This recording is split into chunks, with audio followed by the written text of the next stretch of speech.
नमस्कार, मैं संदीप कुमार शुक्ला। स्वागत है आपका संदीप सर जीके में।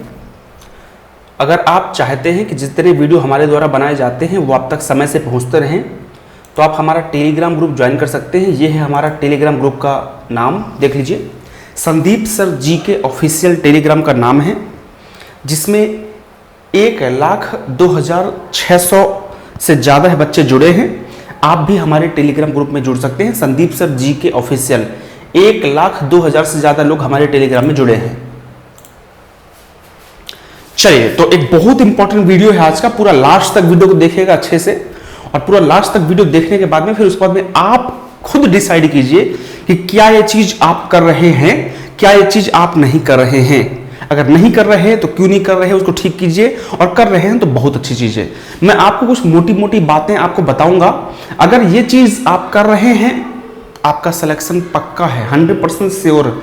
और अगर आप ये चीज नहीं कर रहे हैं तो करना शुरू कर दीजिए, जितनी जल्दी हो सके स्टार्ट कर दीजिए।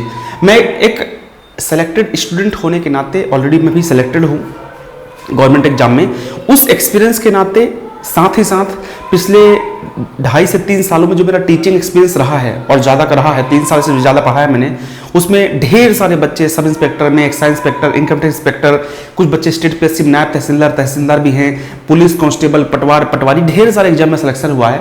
जब भी सबसे बात करता हूँ तो मेरा तरीका रहता है कि बात करके उनसे फोटो लूँ और वीडियो बनाऊँ। उससे ज़्यादा पहले मैं प्रयास ये करता हूँ कि मैं जानूँ कि आखिर क्या उन्होंने किया था, और सबका एक कॉमन सार निकल के आता है। वो कॉमन क्या है, पूरा वीडियो देखिए, फिर आप खुद रियलाइज कीजिएगा कि फॉर्मूला सही है या नहीं है।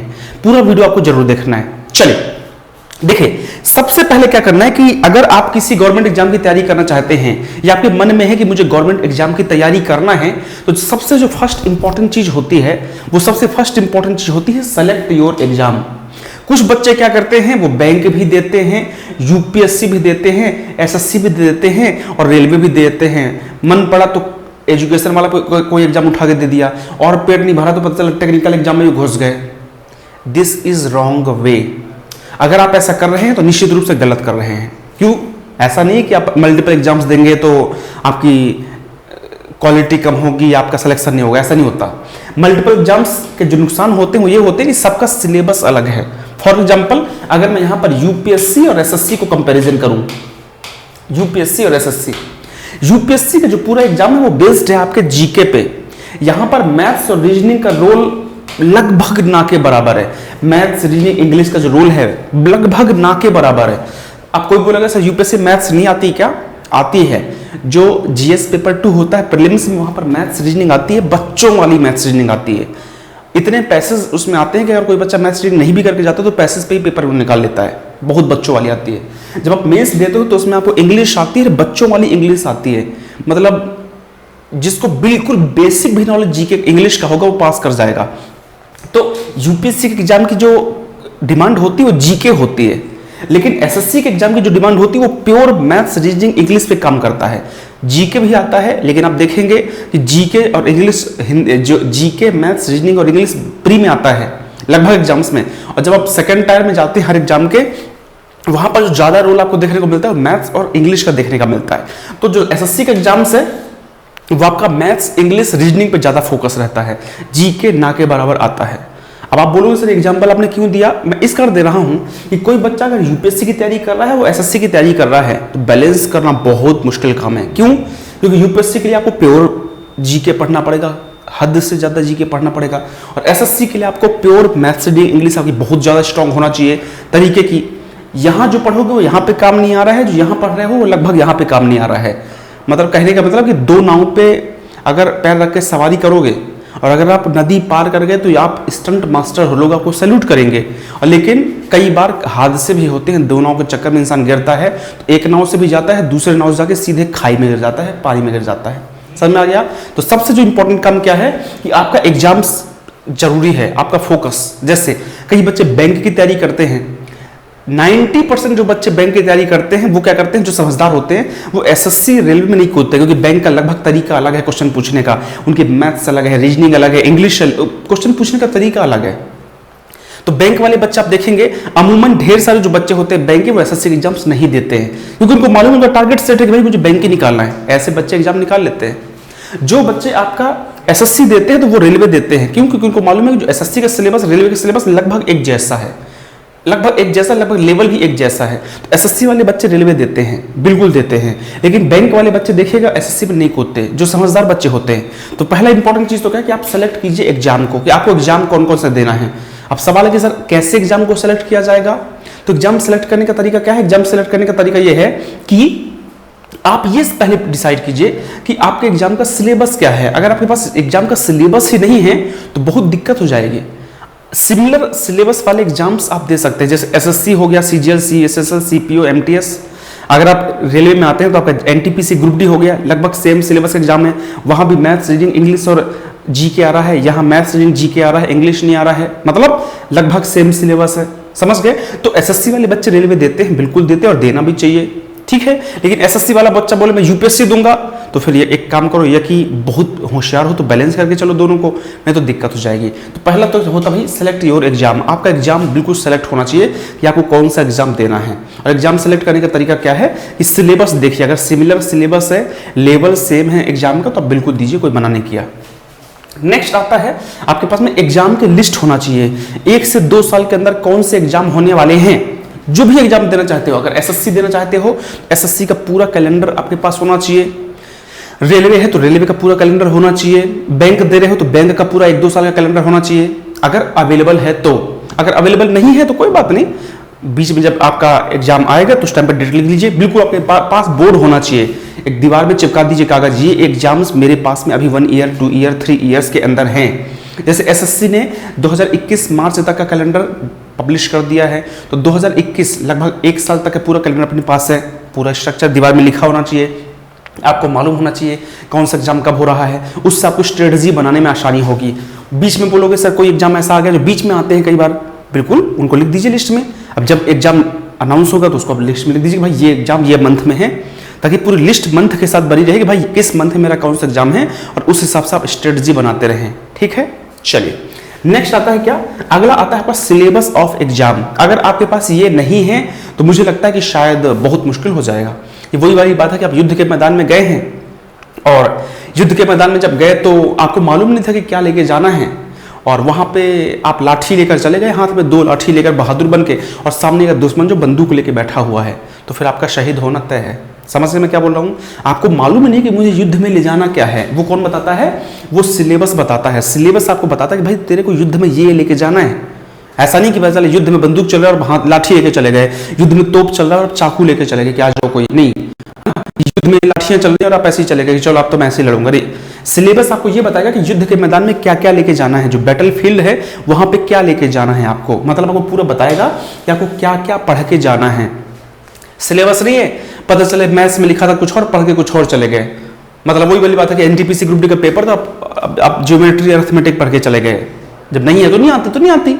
ये कि आपका जीके पढ़ना था तो सिर्फ जीके दिमाग में था कि जीके पढ़ना है, आप पता चले वर्ल्ड हिस्ट्री और पता नहीं क्या क्या पढ़ के चले गए, वर्ल्ड हिस्ट्री आई नहीं, तो क्यों टाइम वेस्ट करना। सिलेबस आपको गाइड करेगा कि पढ़ना क्या है, क्या पढ़ना है और क्या नहीं पढ़ना है। सिलेबस बहुत इंपॉर्टेंट होता है, और जितने भी आप एग्जाम उठा के देखोगे 99% केस में देखा गया है कि एग्जाम हमेशा सिलेबस से होता है। आप देखेंगे सिलेबस के बाहर पेपर कभी भी नहीं जाता है, जो सिलेबस में उनसे मेंशन किया है वही आता है। डन, चलिए तो ये इंपॉर्टेंट है। नेक्स्ट आता है आपका अगला क्या, पीवाईपी ऑफ एग्जाम। जो भी एग्जाम आप दे रहे हैं, चाहे 1 एग्जाम हो, 2 एग्जाम हो, 4, 6, 10, 15, 20, जितने एग्जाम की लिस्ट आपके पास में, सबकी पीवाईपी होना चाहिए। पीवाईपी मतलब previous year exam paper. Previous year क्या होता है कि आपको ये अगर मालूम चल जाए कि आप युद्ध के मैदान में जा रहे हैं, आपने हथियार वगैरह सब सेट कर लिया, लेकिन आपको मालूम चल जाए कि हमारे पुराने जो इस बैटल में लड़ाइयाँ हुई थी, युद्ध हुए थे, वो कैसे कैसे लड़ाइयाँ हुई थी, कैसे कैसे लड़ा गया था युद्ध को, तो आपको और आसानी हो जाएगी। जैसे आप कहीं पर जा रहे हो, किसी नए शहर में जा रहे हो, तो आप फ़ोन करते हो ना अपने बड़े भैया ताऊ जी को, फलाने जी को, भैया आप तो रहे उस शहर में, बताइए कैसा कैसा है, तो वो बताते हैं कि हाँ इस शहर में ये है, ऐसा है, ऐसा है, ऐसा है, ऐसा है, बताते हैं। वही पीवाईपी, वो गाइड करते हैं आपको कि भाई ऐसे ऐसे ये है शहर। तो जो प्रीवियस ईयर पेपर होता है वो गाइड करता है कि भाई ऐसा ऐसा पेपर है, ऐसा ऐसा पेपर आता है। आपके पास सीजीएल पेपर दे रहा है तो सीजीएल का 10 साल का पेपर आपको बता देगा भाई ऐसा आता हूं मैं, ये है मेरे आने का तरीका 10 साल का। आप पैटर्न समझ जाओगे, पैटर्न कैसे आते हैं, क्वेश्चंस कैसे आते हैं, लेवल क्या होता है। कोई भी एग्जाम हो, चाहे सीजीएल हो, एसएससी का एग्जाम हो, रेलवे का एग्जाम हो, यूपीएससी हो, एसएससी हो, बैंक हो, अब सवाल आएगा कि सर हर एग्जाम का पीवाईपी खरीदना पॉसिबल नहीं है। मार्केट में कुछ की पीडीएफ अवेलेबल रहती है, ठीक है, कुछ की पीडीएफ अवेलेबल रहती है मार्केट में। और देखो सिंपल चीज़ यार, बुरा मानो चाहे अच्छा मानो, हो सकता है कुछ लोग बुरा मान जाएंगे, तो जो सच है सच बोलूंगा। अगर कोई बुरा मानता है तो सच को मैं झूठ नहीं बोल सकता, ठीक है। अब कोई चीज़ सफ़ेद है, सफ़ेद बोलने पे कोई बुरा मान रहा है तो मैं तो सफ़ेद ही बोलूंगा, काला नहीं बोलूंगा ना। अगर सिंपल सी कहानी है कि अगर गवर्नमेंट एग्जाम की तैयारी करते हो तो किसी भी गवर्नमेंट नौकरी में 25,000 से कम की सैलरी नहीं है। लगभग 95% केस में 25,000 से ज़्यादा सैलरी है। तो सिंपल सी कहानी है यार, अगर आप 25,000 रुपये की सैलरी करना चाहते हो पूरी ज़िंदगी, 25,000 हर महीना मिलेगा, और अगर आप 5-10 हज़ार खर्च करने के लिए रेडी नहीं हो तो सॉरी टू से बट आप स्वार्थी हो, सेल्फिश हो, और आप खुद का नुकसान कर रहे हो। अगर आप 25,000 रुपये की सैलरी की नौकरी करना चाहते हो तो आपको 2,000, 6,000, 10,000 खर्च करना पड़ेगा। वो आपके लिए, खुद के लिए कर रहे हो, अपने दूसरे के लिए नहीं कर रहे हो, दूसरे को पैसा दे रहे हो, खुद के लिए, खुद का इन्वेस्टमेंट है, खुद का इन्वेस्टमेंट है। ये तो वही वाली बात हुई कि आप बीमार हो गए, डॉक्टर के पास गए, बोले भाई मैं तो पैसा नहीं दूंगा, दवाई करना है करने दो, मत कर। भाई मर जाओगे दवाई नहीं कराओगे तो, फिर आप कराते हो दवाई। वैसी है, ये भी जिंदगी है, ये भी बीमारी है, इस बीमारी से ठीक होना है। बेरोजगारी भी अपने आप में एक बीमारी है, ठीक है। तो पीवीएससी पेपर कितने का आएगा? अगर कोई बच्चा ईमानदारी से करता है ना, पूरी एसएससी, रेलवे, कोई भी एग्जाम की तैयारी हो, 2-4, 10 हज़ार में काम हो जाता है। प्रीवियस ईयर पेपर हर एग्जाम का खरीदोगे मुश्किल से 200-250 रुपये एक बुक आती है। 10 एग्जाम दोगे तो 250 कितना हो गया? 10 एग्जाम इंटू 250-300 भी मान लो तो 2-2.5-3 हज़ार में सारे प्रीवियस ईयर पेपर आ जाते हैं। वैसे भी लगभग ढेर सारे आपके कहाँ अवेलेबल होते हैं, आपके पीडीएफ अवेलेबल होती है मार्केट में। आप जाके देखोगे, एसएससी प्रीवियस ईयर पेपर डालोगे, ढेर सारे लिस्ट आपको मिल जाएंगे, ठीक है। चलिए, ये होना चाहिए। नेक्स्ट आता है क्या? अगला आता है सब्जेक्ट। तो आप सब्जेक्ट कॉमन देखोगे भाई, सब्जेक्ट कॉमन क्या है? यूपीएससी की बात यहां पर मैं नहीं करूंगा, यूपीएससी स्टेट पीएससी की बात नहीं करूंगा, बैंक की बात नहीं करूंगा। यहां पर मेरा फोकस एसएससी और रेलवे में रहेगा। एक कॉमन सिलेबस भाई साहब, मैथ्स, रीजनिंग, कुछ में इंग्लिश, कुछ में हिंदी, कुछ में दोनों नहीं आती, और जीके, साइंस, करंट अफेयर्स, यही सिलेबस है। आपको मैथ्स करना है, आपको रीजनिंग करना है, जीके, साइंस, करंट अफेयर्स करना है। कुछ में इंग्लिश आती है, कुछ में हिंदी आती है, कुछ में दोनों नहीं आते, कुछ में दोनों आते हैं। यही लगभग सेम सिलेबस आपके एग्जाम में देखा जाता है। यहाँ पर एसएससी के सारे एग्जाम्स कवर हो जाएंगे, रेलवे के सारे एग्जाम्स कवर हो जाएंगे, स्टेट के जो एसआई कांस्टेबल होते हैं हर स्टेट के, ये कि एमटीएस के जो एग्जाम्स हो गए, डीआरडीओ का हो गया, ट्रांसलेटर्स हो गए, पटवार हो गया, ये सारे एग्जाम्स यहाँ पर कवर हो जाएंगे। Maths, reasoning, GK, current affair, science और हिंदी और इंग्लिश, ये कॉमन सिलेबस हर एग्जाम का होता है। अब सवाल आता है कि हर सब्जेक्ट को आपको अच्छे से तैयार करना पड़ेगा, ठीक है। चलिए, सबसे पहले हम बात करते हैं मैथ्स की। एक चीज बता दूं भाई साहब, देखो बुरा मत मानना, जो सच है वो सच है। मैं फिर से बोलूंगा कि अगर ये बोर्ड ब्लू है और कोई बच्चा ब्लू से नफरत करता है तो मैं इसको ब्लैक नहीं बोलूंगा, मैं ब्लू बोलूंगा। अब वो नफरत करता है तो वो जाने। इस maths, reasoning, English, Hindi, GK, science, current affairs, आपके एग्जाम में अगर कोई भी सब्जेक्ट आता है, पहले जमाना था, पहले थोड़ा कट ऑफ कम जाया करता था। तो पहले ऐसा होता था कि आपका मैथ्स, रीजनिंग स्ट्रांग है, इंग्लिश स्ट्रांग है, साइंस थोड़ा कमजोर, जीके है, चल जाता था कहानी, आप खींच के ले जाते थे। या कि इंग्लिश कमजोर है तो आप खींच के ले जाओगे, मैथ्स कमजोर है तो 3 सब्जेक्ट से खींच के आप सिलेबस कट ऑफ निकाल लेते थे। अब समय बदल चुका है, अब कट ऑफ इतना ज़्यादा जा रहा है कि इसमें से अगर आपका एक भी सब्जेक्ट वीक होगा, बाहर, ऐसा कंपटीशन है। तो अगर आप ये सोचो कि मैं मैथ्स वीक है, मेरा एग्जाम में सिलेक्शन हो जाएगा, सॉरी टू से, बुरा मत मानना, मुश्किल पड़ जाएगी। मैं ये नहीं बोलता कि नहीं होगा, लेकिन मुश्किल पड़ जाएगी। मेरा रीजनिंग वीक है तो क्या एग्जाम निकल सकता है? सॉरी, मुश्किल पड़ जाएगा। कोई भी सब्जेक्ट हो, maths, reasoning, English, Hindi, GK, science, current affairs, कोई भी सब्जेक्ट हो, अगर आपका वीक है, चीज़ें गड़बड़ हो सकती हैं, चीज़ें आपके हाथ से निकल सकती हैं। आपको स्ट्रॉन्ग करना पड़ेगा, चाहे मैथ्स हो, चाहे रीजनिंग हो, चाहे इंग्लिश हो, चाहे जीके हो, चाहे साइंस हो, चाहे करंट अफेयर्स हो, चाहे हिंदी हो, स्ट्रॉन्ग करना पड़ेगा आपके एग्जाम में जो भी सिलेबस में आ रहा है। अब इंग्लिश ऐसा है कि इंग्लिश एसएससी के सारे एग्जाम्स में आता है तो इंग्लिश तो आपको करना ही पड़ेगा। हिंदी ऐसा है कि हिंदी आजकल स्टेट के ढेर सारे एग्जाम्स में आता है, एसआई कांस्टेबल वगैरह में हिंदी आता है तो हिंदी पढ़ना पड़ेगा। तो अमूमन देखोगे, जनरली देखोगे तो सारा चीज़ें कवर करना पड़ेगा आपको। फॉर एग्जाम्पल मैथ्स की बात करता हूँ, मैथ्स का आपके पास में एक अच्छी बुक्स होना चाहिए। अब बुक्स मैथ्स की कौन सी अच्छी होती हैं? This is not my area, ये मेरा एरिया नहीं है बताने का, ये अच्छी, वो अच्छी, वो अच्छी, तो ये अच्छी, ये मेरा एरिया नहीं है। आप जिस भी टीचर से मैथ्स पढ़ रहे हो, बिना टीचर के, कुछ बच्चे बोलते हैं सर बिना टीचर के क्लास सिलेक्शन होता है क्या? होता है, बिल्कुल होता है, लेकिन टीचर का अपना एक एक्सपीरियंस होता है, टीचर का अपना एक नॉलेज होता है, टीचर का अपना एक चीज होती है। टीचर की कई सालों का एक्सपीरियंस है, इतने बैच पढ़ा रहा है, नई चीजें होती हैं, होता है टीचर का। मैं तो हमेशा बोलता हूँ कि आप ये मत करना कभी कि 150, 500, 1500, 2000 के चक्कर में कभी कंजूसी खा जाओ, या कि नहीं यार मैं तो नहीं करूँगा। मार्केट में ढेर सारे अवेलेबल टीचर हैं, अच्छे अच्छे टीचर मार्केट में हैं, आप किसी एक टीचर को पकड़ो। यार कितना लेंगे, 1000 लेंगे पूरा बैच कंप्लीट करने का, 1500 लेंगे, या कि यूट्यूब में पढ़ा रहे तो यूट्यूब से पढ़ें, कितना होगा भाई मैं बता रहा हूँ 25,000 रुपये की सैलरी आपकी। अगर 25,000 रुपये पर मंथ आप कमाना चाहते हो पूरी जिंदगी, तो 2,000, 6,000, 8,000 खर्च कर दोगे तो बहुत बड़ी बात नहीं है माय डियर फ्रेंड्स। वो आप अपने लिए खर्च कर रहे हो, आपकी ज़िंदगी के लिए खर्च कर रहे हो। ऐसा कोई भी कदम मत उठाना कि 1,000, 2,000, 4,000 बचाने के चक्कर में पूरी ज़िंदगी का बैंड बजा दो आप, ठीक है। कोई भी टीचर देख लीजिए, मार्केट में ढेर सारे टीचर हैं, नाम नहीं लूंगा, एक का नाम लूंगा तो दूसरा छूट जाएगा, दूसरे का नाम लूंगा तो तीसरा छूट जाएगा। आप खुद समझदार हैं, आप जाकर देख सकते हैं, ढेर सारे टीचर हैं। जो भी आपको जमता है, कोई भी मार्केट में एक से टीचर है, वही है, नाम लूंगा, मन तो है मेरा नाम लेने का, लेकिन नाम लूंगा तो होगा क्या, कोई छूट जाएगा। तो जब कोई छूट जाएगा तो फिर गड़बड़ हो जाता है, फिर मजा नहीं आती है। तो इस कारण से ढेर सारे टीचर, किसी टीचर को उठा के देख सकते हैं, और आपको लगता है कि हाँ वो टीचर आपके काम का है, आपको अच्छा पढ़ा रहा है, बिल्कुल बेझिझक पढ़िए। और वो जो टीचर बोलेगा उसको आंखें बंद करके आपको भरोसा करना पड़ेगा, ये बिल्कुल क्लियर कहानी है। तो जो टीचर आपका गाइडेंस इंपॉर्टेंट है, आप YouTube से पढ़िए, आप ऑफलाइन में पढ़िए, आप ऑनलाइन पेड कोर्स खरीदिए, जो कीजिए कोई दिक्कत नहीं, इट्स अप टू यू। आपको लगता है कि ये मुझे ऑफलाइन में पढ़ा देगा, ऑफलाइन में पढ़ लो, कौन मना किया है। अगर ऑनलाइन में पढ़ा देगा तो ऑनलाइन पढ़ लो, फ्री में पढ़ा रहा है फ्री में पढ़ लो, 150, 500, 1000, 2000 ले रहा है ले लो, जो भी करके आपको टीचर पे देख रहा है कि कौन टीचर पढ़ा रहा है आपको अच्छा, और वो टीचर जैसा आपको पढ़ाएगा उसको फिर फोकस करना पड़ेगा, उस पर भरोसा करना पड़ेगा। वो जो बुक्स बोलेगा, वो जो कंटेंट देगा, उस पर आपको आंख बंद करके भरोसा करना पड़ेगा। तो इस कारण से आप टीचर आराम से सेलेक्ट कीजिए कि भाई ये बेस्ट टीचर है मेरे लिए, ठीक है।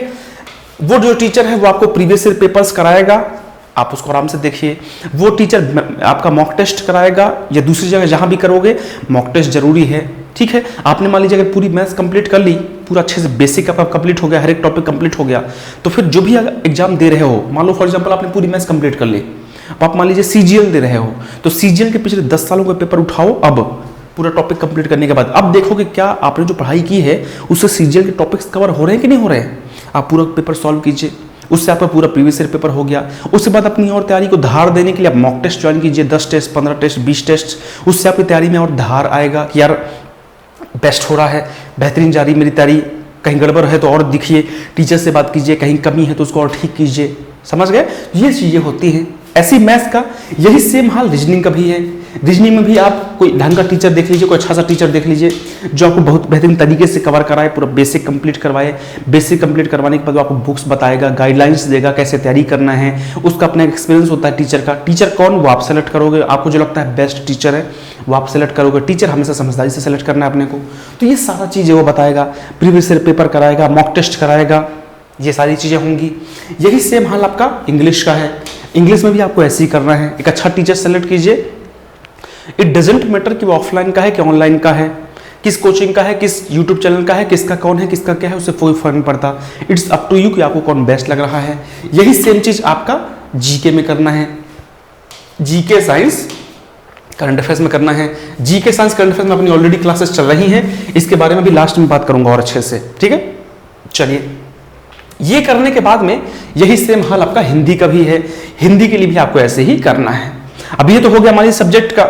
अब आपको एवरीडे स्टडी करना है। अगर आप, कई बच्चे ऐसे होते हैं, मैंने देखा है, अगर आप ये चीज नहीं, कई बच्चे एवरीडे स्टडी नहीं करते। वो क्या करते हैं, आज पढ़ा, कल नहीं पढ़ा, कल पढ़ा, परसों नहीं पढ़ा, परसों पढ़ा, नरसों नहीं पढ़ा, बस चल दी जिंदगी।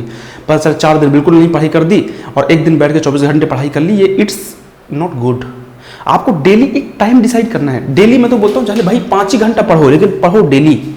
ये दिमाग की अपनी कैपेसिटी है, वो एक दिन में इतने ही एब्जॉर्ब करेगा, वो आपको भाई प्रैक्टिस से उसको बढ़ाना पड़ता है। तो डेली जरूर पढ़ना है। मैं बोलता हूँ 1-1 घंटे पढ़ो, लेकिन डेली पढ़ो। आप ऐसा मत करो कि 5 दिन बिल्कुल पढ़ाई नहीं की और 2 दिन बैठ के पढ़ के 10-10 घंटा पढ़ के 20 घंटे कवर कर लिया और फिर 20 घंटे में 7 से डिवाइड किया कि यार मैं तो 2.5 घंटे के आसपास मैंने पढ़ाई की। ये ठीक नहीं है, आपको डेली पढ़ना पड़ेगा। Every day you have to study, every day, ठीक है। इसके बाद में नेक्स्ट आता है आपका क्या, मेक प्लान। आपको डेली प्लान्स बनाना पड़ेगा। आपके प्लान्स होना चाहिए। मान लीजिए फॉर एग्जांपल मैं मैथ्स की बात करता हूँ, तो मैथ्स में आपके 3 प्लान होना चाहिए, everyday, weekly, monthly. For example monthly आपने डिसाइड किया कि इस मंथ में मैथ्स के 10 टॉपिक कंप्लीट करूंगा। अब उस 10 टॉपिक को आप वीकली डिवाइड कर दीजिए कि अगर 4 वीक होते हैं तो पर वीक में 2 से 3 टॉपिक कंप्लीट करूंगा पर वीक। और फिर वो 2-3 टॉपिक को पर वीक जो था उसको आप दिन में तोड़िए कि मैं पर डे एक टॉपिक का 70% कवर करूंगा। मुझे 7 दिन में 2 टॉपिक कंप्लीट करना है फॉर एग्जांपल, तो मैं 2 दिन 3 दिन में एक टॉपिक कंप्लीट करूंगा। उसको पर डे डिवाइड कीजिए। पहले मंथली प्लान बनाइए। भाई मंथली में आपने डिसाइड किया कि आपको 10 टॉपिक कंप्लीट करना है मैथ्स का फॉर एग्जांपल। अब वो 10 टॉपिक को आप वीकली डिवाइड कर दीजिए कि इस वीक में ये टॉपिक करूंगा, इस वीक ये करूंगा, इस वीक ये करूंगा, इस वीक ये करूंगा। फिर उस एक वीक के टॉपिक को भी आप पर डे डिवाइड कीजिए कि आज मैं सिर्फ इतना ही पढ़ूंगा इस टॉपिक में, आज सिर्फ इतना ही पढ़ूंगा, आज सिर्फ इतना ही पढ़ूंगा। उससे होगा क्या? उससे ये होगा कि आप डाइवर्ट नहीं होगे, आप बहुत परेशान नहीं होंगे कि यार मेरा ये छूट गया, वो छूट गया, ये छूट गया, वो छूट गया। आपका पूरा प्लान है, पूरी स्ट्रेटजी है। आप प्लान के हिसाब से पढ़े, बिना प्लान के पढ़ोगे तो गड़बड़ हो जाएगा। पढ़ने के लिए बहुत कुछ है, प्लान बना के रखोगे तो आपके दिमाग में रहेगा कि कोई बात नहीं यार, मैं मैथ्स का 10 टॉपिक एक मंथ में कर रहा हूँ, अगले मंथ 10 टॉपिक कर लूंगा, 20 टॉपिक, फिर अगले मंथ 10 टॉपिक कर लूंगा, 30 टॉपिक 3 महीने में मेरा खत्म।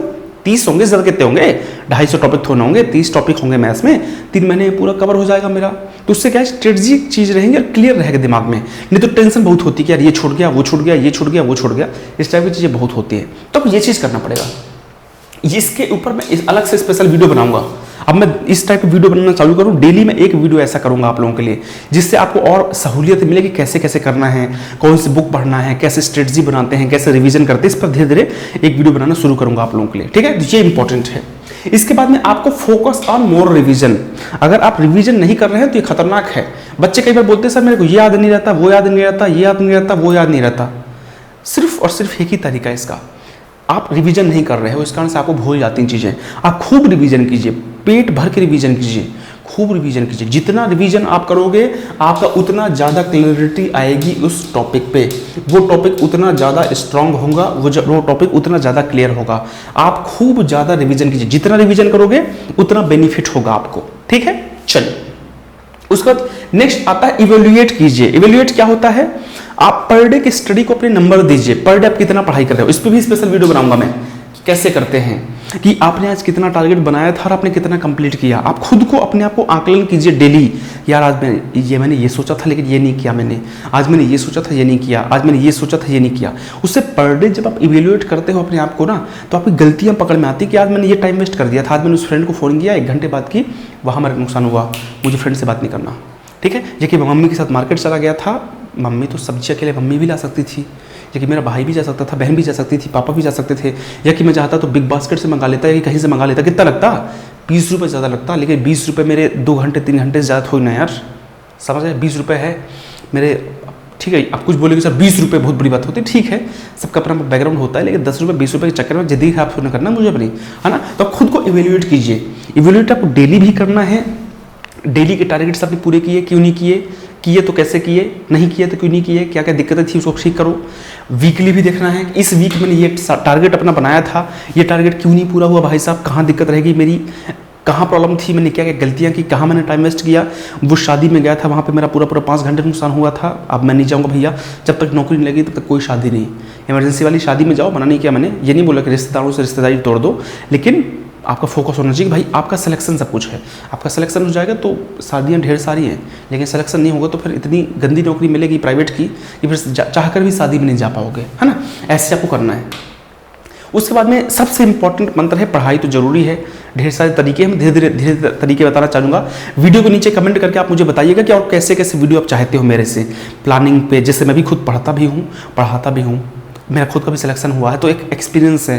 मैं हज़ारों बच्चों से बात कर चुका हूँ, हज़ारों बच्चे एग्जाम में सेलेक्ट हो चुके हैं, सबसे बात होती है, सबसे तरीके होते हैं। तो आप, मैंने ढेर सारी चीज़ सीखी हैं, तो आप वीडियो के नीचे कमेंट करके बताना कि और किस किस चीज़ पे वीडियो आप चाहते हो कि सर इस टॉपिक वीडियो बनाइए, मैं खुश कैसे रहूँ या मैं पेशेंस कैसे लाऊँ, इस टाइप का मैं आपको बना के देता चलूँगा, ठीक है। और सबसे इंपॉर्टेंट पढ़ाई के अलावा धैर्य है। यार देखो, अगर कोई बड़ी चीज़ सोची है ज़िंदगी में, ठीक है, तो आपको पेशेंस तो रखना पड़ेगा, धैर्य तो रखना पड़ेगा। एक दिन में कोई चीज़ नहीं मिलती है। बच्चा भी 9 महीने माँ के कोख में होता है तभी जाके पैदा होता है ना। एक दिन में तो पैदा नहीं हो जाता। तो इतना सुंदर बच्चे के लिए आपको 9 महीने वेट करना पड़ता है। आप भी सुंदर रहे होगे, मैं भी सुंदर था, सब सुंदर थे, है ना। कोई अपने को खराब नहीं बोलना चाहिए। तो अगर 9 महीने बाद, अगर 9 महीने के पहले निकल आता तो हो सकता है बीमार होता, वो हो सकता है कि वो और दिक्कत हो जाती है, भगवान न करे कभी किसी साथ ऐसा हो। तो आपको धैर्य रखना पड़ेगा। धैर्य नहीं रखोगे तो दिक्कत हो जाएगी। आपको पेशेंस रखना पड़ेगा, बिना पेशेंस से कुछ नहीं होगा। धैर्य जरूरी है। दूसरा, खुश। आप इस जर्नी को सेलिब्रेट कीजिए। आप पढ़ाई के टाइम में खुशी से काटो। देखो, पढ़ना तो आपको है, टेंशन में पढ़ाई करोगे बिल्कुल भूल जाओ, पढ़ाई नहीं होती है। खुश रह के पढ़ाई करोगे, देखना कभी एक दिन देखना कभी खुश होकर पढ़ाई करो। आप इतना खुश रह के फील करते हो और इतना अच्छा पढ़ाई होती है, और एक दिन टेंशन में पढ़ाई करना और दोनों दिन को कंपेयर करना, दोनों दिन अंतर मालूम चल जाएगा कि खुश रहने पे ज़्यादा टॉपिक कवर होंगे और जो चीज़ पढ़ोगे वो याद रह जाएगी। नेक्स्ट, मेहनत पर यकीन। 1000 टाइप के लोग बात करेंगे, उसका नहीं हुआ इसका हो गया, अरे तेरा नहीं होगा, उसका नहीं हुआ तो कैसे होगा, वो उतना साल तैयारी किया उसका नहीं हुआ तेरा कैसे हो जाएगा। बहुत चीज़ होती है, नहीं होगा नहीं होगा, इससे ज़्यादा क्या होगा, नहीं होगा। भाई मेरे हाथ में मेहनत है ना, मैं सिर्फ मेहनत कर सकता हूँ या कर सकती हूँ तो मैं मेहनत करूँगा ईमानदारी से। होगा होगा नहीं होगा, ऊपर वाला जो लिखा होगा होगा। मैं तो इतना मानकर चलता हूँ कि भैया मैं ईमानदारी से, क्योंकि मेहनत कभी व्यर्थ नहीं जाती है, मैं वही कर रहा हूँ, बाकी मेहनत देखेंगे तो क्या होगा। और यकीन मानिए, आप तो मान लीजिए चले कम लोगों से बात करते होंगे आप लोग, और कम लोगों से आपका 1-to-1 होता होगा। यहाँ तो हज़ारों बच्चे हैं जो जिनका सिलेक्शन हुआ है, लगभग सेलेक्टर सबसे बात हुई मेरी, एक ही निकल के आती चीज़, ना उनके पास बहुत पैसा था, ना वो बहुत अमीर थे, कुछ नहीं था, सिर्फ एक चीज़ थी उनके पास में, वो ईमानदारी से मेहनत करते हैं। उसका रिजल्ट ये है कि उनके 1 स्टार भी हैं, 2 स्टार भी लगे हैं, कांस्टेबल भी हैं, 3-3 स्टार भी हैं, इनकम टैक्स में एक साइंस इंस्पेक्टर भी बच्चे, कई बच्चे हैं, हुआ है लोगों का सिलेक्शन। आप भी करोगे, आपका भी हो जाएगा, ठीक है। चलिए, अब इस जर्नी में, इस यात्रा में मैं आपकी सहायता कैसे कर सकता हूं? एक तो वीडियो के नीचे बताइएगा कि कौन कौन सी वीडियो आप चाहते हो वो बना दूंगा। बाकी जीके साइंस करंट अफेयर्स का सारा एरिया मैं कवर करवाऊंगा, जीके साइंस करंट अफेयर्स का, ठीक है। आपको मालूम है यूट्यूब में भी क्लास चल रही है, अपना एक बैच है पेड बैच, वो भी चल रहा है, जिसमें आपका 999 का पूरा जीके कंप्लीट हो रहा है। 999 में पूरा जीके साइंस और करंट अफेयर्स कवर हो रहा है। आप चाहें तो उसमें एडमिशन ले सकते हैं, बिल्कुल सिंपल सा तरीका है, बहुत बच्चों ने एडमिशन लिया है ना। तो ये है आपका तरीका पेमेंट करने का। पेमेंट करना कुछ नहीं है, एक तो फ़ोन पे है 9179264118, ये फ़ोन पे नंबर है, आप इसमें फ़ोन पे कर सकते हो 999 रुपीज़। उसके बाद में ये गूगल पे है 7042633154, ये तरीका गूगल पे, फ़ोन पे। ये है आपका अकाउंट नंबर, मेरा नाम और IFSC कोड, इसमें आप पेमेंट कर सकते हो 999 का। पेमेंट करने के बाद में आपको क्या करना है, उस पेमेंट का स्क्रीनशॉट लेना है, और स्क्रीनशॉट को आपको 7042633154 ये इस नंबर पे व्हाट्सअप करना है उस स्क्रीनशॉट को। ये कॉलिंग नंबर नहीं है, ये ओनली व्हाट्सअप नंबर है ना, इसमें कॉल मत कीजिए, व्हाट्सअप करना, ठीक है। बाकी कोर्स में कुछ समझ नहीं आता, कोई चीज़ कैसे लेना है, क्या कैसे लेना है, तो आप इस नंबर पे कॉल कर सकते हो 8882732650। इस नंबर पे कॉल करके आप सारी इन्फॉर्मेशन ले सकते हो। मुझे उम्मीद है चीज़ें समझ आगे होंगी। और किसी टॉपिक पे आप वीडियो चाहते हो इस टाइप के तो आप मुझे बता दीजिएगा, बिल्कुल वीडियो बनाऊंगा बेझिझक बेतरीके से। मैं चाह रहा हूँ कि ऐसा एक वीडियो अपन डेली स्टार्ट करें, ताकि आप लोगों की जितनी हेल्प हो पाए पढ़ाई के अलावा मैं करता चलूँ। Bye bye, take care. ये टेलीग्राम ध्यान से ज्वाइन कर लीजिएगा, ये संदीप सर जी के ऑफिशियल टेलीग्राम है, इसको ध्यान से ज्वाइन कर लीजिएगा। यहाँ पे धीरे अब PDF मिलना चालू होने वाली है, यहाँ पे PDF मिलेगी आप लोगों को, संदीप सर जी के ऑफिशियल।